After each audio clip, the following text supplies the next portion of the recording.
Nettie was born in Lithuania, Russia in 1885. She didn't know she'd become a role model in the fight for women's rights. It started early in her life when she refused to follow the dress code demanded by the cultural norm of all black dresses for women.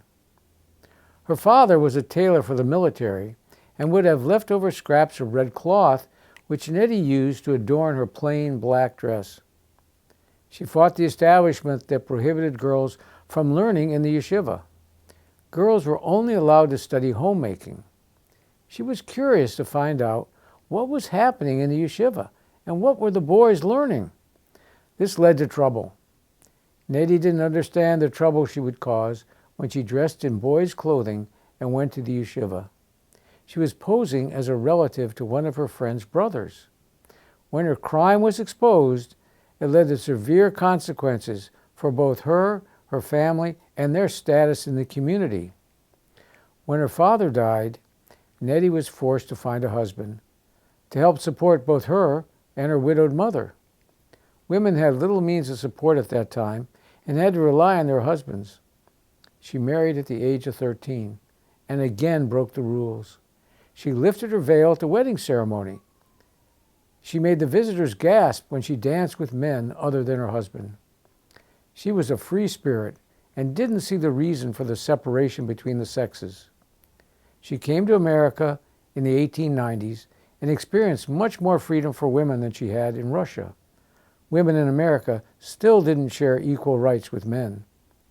As a beautiful immigrant woman, she was almost sold into prostitution by the New York mob. It was only by coincidence in a series of fortunate circumstances that she escaped this fate of other women of the period. Education was always important to Nettie. She used her womanly charms to get accepted into the pharmacy school of New York University. She was one of only 2 women in her class. She did this with the help of a lecherous New York politician who she deceived by the promise of an affair.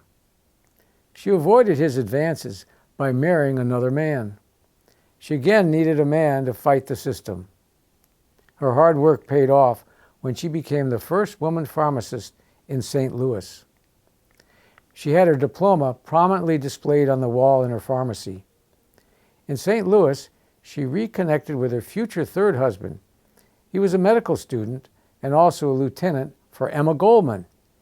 Emma was crusading for a new social order and women's rights. She felt women should marry for love and not be forced into marriage. This is also the time she got her first divorce. This was extremely difficult for women at the time. Her husband, who was also a pharmacist, was addicted to cocaine, and with the help of witnesses, she was allowed a divorce. Owning property and entering into contracts without a husband's consent was forbidden in America in the early 1900s. After her third husband died, Nettie was left several pharmacies and property to manage. This was all before women had the right to vote. Getting a divorce in Illinois was also very difficult even after World War I. When her fourth husband returned home from the war with medical problems from mustard gas, he felt it best to give Nettie a new chance for a more normal life. Even with him on her side, they had to fake the reasons and pay people to testify to false statements to secure their divorce. In the end, it may have been unfortunate that Nettie was such a good business person. She attracted envy from all, especially men who couldn't understand a woman with money and freedom. Using all her skills, she had 5 husbands and 6 children and lived a life only few could achieve. This led to her heartless murder at the age of 37. She lived in America for only 25 years. Nettie Sachs was my grandmother. This is her true story. The heartless murder of Nettie Sachs and the survival of her American dream.